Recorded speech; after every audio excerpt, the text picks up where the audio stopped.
আসসালামু আলাইকুম সুপ্রিয় দর্শক।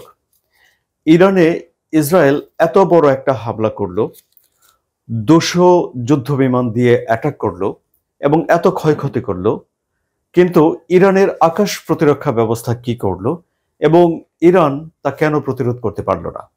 এই প্রশ্নটি আজ দিনভর সবার মনের ভিতরে ঘুরপাক খাচ্ছে। আমার মনেও এই প্রশ্নটি জেগেছে, তাই আমি এর জবাব খোঁজার জন্য পড়তে শুরু করি। এবং পড়তে পড়তে আমি যেসব তথ্যগুলো জেনেছি যে কিভাবে ইসরায়েল ইরানের আকাশ প্রতিরক্ষা ব্যবস্থাকে অকার্যকর করে দিয়েছে, সেই গল্পটা আমি আপনাদেরকে এখন বলবো।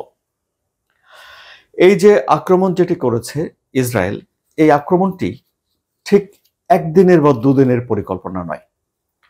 বলা হচ্ছে যে এটি বেশ সময় নিয়ে এমন একটি আক্রমণের পরিকল্পনা তারা করেছে।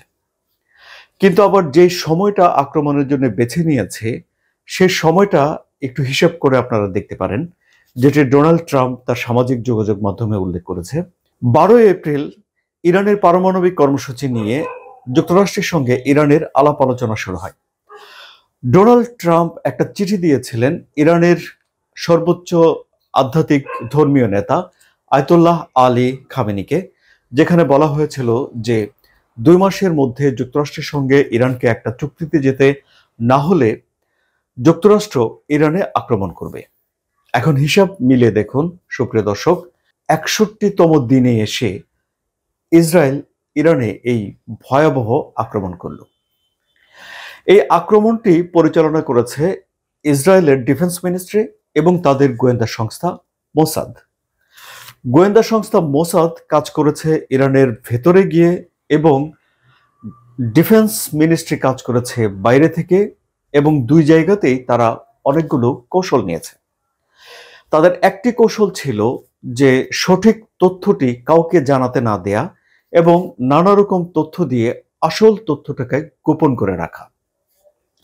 যেমন যে বৈঠকে, মন্ত্রিপরিষদের বৈঠকে তারা এই হামলার বিষয়টিকে অনুমোদন দিয়েছিল, যে বৈঠকটি ডাকা হয়েছিল সে বৈঠকের পর রটিয়ে দেওয়া হয় যে তারা গাজা পরিস্থিতি নিয়ে আলোচনা করার জন্যই এই বৈঠকে মিলিত হয়েছিল এবং সবার ফোকাস তখন গাজা পরিস্থিতির দিকে ছিল।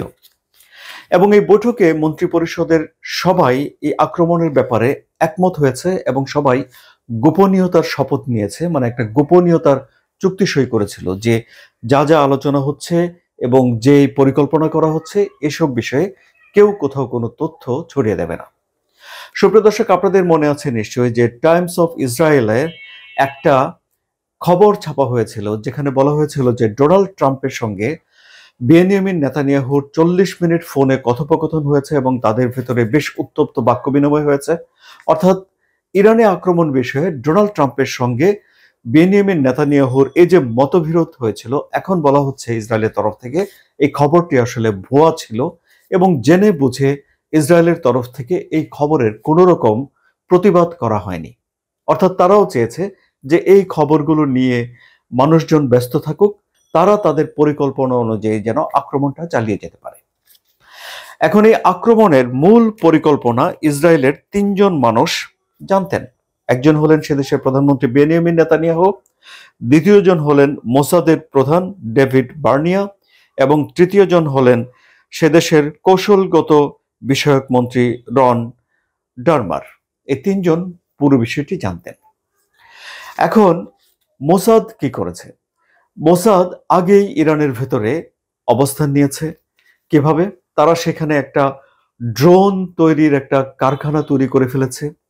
সেখানে তাদের কমান্ডোদেরকে নিয়ে গেছে বিভিন্নভাবে, হয়তো আন্ডারকভার পরিচয়ে, এবং তারা সেখানে অস্ত্রগুলো তৈরি করেছে। তারা ইরানের এই যে আকাশ প্রতিরক্ষা ব্যবস্থা, এই প্রতিরক্ষা ব্যবস্থার ব্যাটারি, বেসরকারি গাড়ি ইত্যাদি জায়গাগুলোতে নানা রকম অস্ত্রশস্ত্র বা বিস্ফোরক সেগুলো লুকিয়ে রেখেছে এবং নিজেদেরকে এই আক্রমণের জন্য তারা প্রস্তুত করেছে। যখন আক্রমণের তারা সিদ্ধান্ত নেয় এবং চূড়ান্ত মুহূর্ত ঘনিয়ে আসে, তখন তারা ইরানের আকাশ প্রতিরক্ষা ব্যবস্থা এবং রাডার সিস্টেমকে হ্যাক করে। ফলে ইরানের এই কাজে যারা নিয়োজিত রয়েছেন তারা বুঝতেই পারেনি যে তাদের রাডার অফ হয়ে গেছে এবং আকাশ প্রতিরক্ষা ব্যবস্থা কাজ করছে না, কারণ ইসরায়েল এরই মধ্যে সেগুলো হ্যাক করে ফেলেছে। এরপর ইরানের ভেতরে যারা মোসাদের এজেন্ট ছিলেন তারা এই আকাশ প্রতিরক্ষা ব্যবস্থাকে লক্ষ্য করে বিস্ফোরণ করে এবং তারা তাদের উন্নত প্রযুক্তির গাইডেড অস্ত্র, দূর থেকে নিয়ন্ত্রিত অস্ত্র, এই সব কিছুর সমন্বয়ে ইরানের আকাশ প্রতিরক্ষা ব্যবস্থাকে পুরোপুরি অকেজো করে দেয় বা ধ্বংস করে দেয়। এরপর শুরু হয় ইরানের আক্রমণ 200 যুদ্ধ জাহাজ দিয়ে, এবং এমন সব যুদ্ধ জাহাজ ব্যবহার করা হয়েছে সেখানে যা রাডারে সচরাচর ধরা পড়ে না কৌশলগত কারণে, এবং রাডার সিস্টেম তো আগেই হ্যাক করা রয়েছে, আকাশ প্রতিরক্ষা ব্যবস্থা তো আগেই ধ্বংস করে দেওয়া হয়েছে। ফলে তারা ইরানের ভেতরে ঢুকে যায় এবং বেছে বেছে তারা ইরানের ইউরেনিয়াম সমৃদ্ধ করার যে মেইন সেন্টার, সেই সেন্টারে তারা আক্রমণ করে। তারা আইআরজিসি, ইসলামী বিপ্লবী গার্ড রয়েছে যেটা ইরানের খুবই প্রভাবশালী এলিট ফোর্স, তার সদর দপ্তরে হামলা করে এবং ইরানের বেশ কয়েকজন গুরুত্বপূর্ণ সামরিক শীর্ষ অফিসার, কর্মকর্তা বা লিডার যাই বলেন না কেন, তারা এই হামলায় নিহত হয়েছে। এদের অনেকেরই এই যে 2024 সালে ইরান ইসরায়েলে 300 ড্রোন, মিসাইল, রকেট দিয়ে যে হামলা করেছিল, সেই হামলার পরিকল্পনার সঙ্গে তারা জড়িত ছিল বা এই হামলার পরিকল্পনার সঙ্গে তারা ছিল, তারা সেখানে প্রাণ হারিয়েছে এই হামলায়।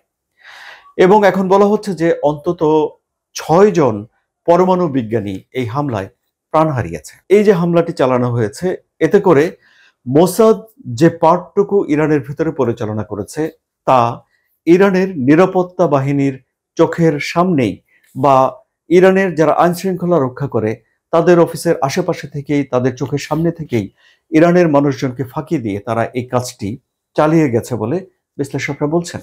এই যে আক্রমণের বিষয়টি পড়তে পড়তে আমার সেই আরেকটি আক্রমণ সাম্প্রতিক সময়ের কথা মনে পড়ে গেল, যেটি হলো ইউক্রেন আক্রমণ করেছিল রাশিয়ার এয়ারবেসগুলোতে, অন্তত 5টি এয়ারবেসে, এবং যেখানে ইউক্রেন দাবি করেছে যে তারা রাশিয়ার কৌশলগত ক্ষেপণাস্ত্রের 34% ক্ষতিগ্রস্ত করতে পেরেছে, 41টি যুদ্ধ জাহাজে তারা আক্রমণ করতে পেরেছে যে দাবিটি করেছে। এবং এই আক্রমণের পরে এর কৃতিত্ব নিতে গিয়ে ইউক্রেনের প্রেসিডেন্ট ভ্লাদিমির জেলেনস্কি বলেছিলেন যে রাশিয়ার ভিতরে যেখানে অফিস খুলে তারা এই আক্রমণ করার বিষয়টিকে সমন্বয় করেছে, তার পাশেই রাশিয়ার নিরাপত্তা রক্ষা বিষয়ক অফিসগুলো ছিল। অর্থাৎ রাশিয়ার ভিতরে ঢুকে গিয়ে এই যে আক্রমণ করার যে কৌশলটি, সেই আক্রমণ আমরা দেখেছিলাম এবং এখানেও এই আক্রমণে এই কৌশলটি দেখা গেল। এই আক্রমণের পর ইরানের ব্যাপক ক্ষয়ক্ষতি হয়েছে, এ ব্যাপারে কোনো সন্দেহ নেই। এবং অনেকের মনে যে প্রশ্ন যাচ্ছিল যে কেন ইরানের আকাশ প্রতিরক্ষা ব্যবস্থা কাজ করেনি, সুপ্রিয় দর্শক আপনারা নিশ্চয়ই এই প্রশ্নের জবাব এরই মধ্যে খুঁজে পেয়ে গেছেন। এখন ডোনাল্ড ট্রাম্প সামাজিক যোগাযোগ মাধ্যমে এসে এই আক্রমণের পরে ইরানের উপরে একটা চাপ প্রয়োগ করছেন যেন ইরান পারমাণবিক কর্মসূচি সীমিত করার চুক্তিতে স্বাক্ষর করে বা একটা চুক্তি করে। এবং সুপ্রিয় দর্শক, এই যে রবিবারে ওমানে দুই দেশের মধ্যে একটা বৈঠক অনুষ্ঠিত হওয়ার কথা রয়েছে। ডোনাল্ড ট্রাম্প বলছেন তার ভাষায় এখনো সময় আছে এই হত্যাযজ্ঞ থামানোর। ডোনাল্ড ট্রাম্প বলছেন যে কারণ পরবর্তী হামলাগুলো আরো নির্মমভাবে পরিকল্পিত, এবং এটি ভয় ধরিয়ে দেওয়ার একটা কথা ডোনাল্ড ট্রাম্প বলেছেন। এবং তিনি বলেছেন যে ইরানের উচিত এখনই চুক্তি করা, নইলে এমন কিছুই আর বাকি থাকবে না যা একসময় পারস্য নামে পরিচিত ছিল। এই হলো এখন সার্বিক পরিস্থিতি, এবং এমন একটা সময় এসে ইসরায়েল এই হামলাটি করল যখন যুক্তরাষ্ট্র এবং ইরানের মধ্যে পারমাণবিক চুক্তি নিয়ে একটা 6ষ্ঠ দফার বৈঠক অনুষ্ঠিত হবে, তার আগেই এই হামলাটি হলো। এবং রবিবারের বৈঠককে সামনে রেখে ডোনাল্ড ট্রাম্পও এই হুঁশিয়ারি উচ্চারণ করলেন।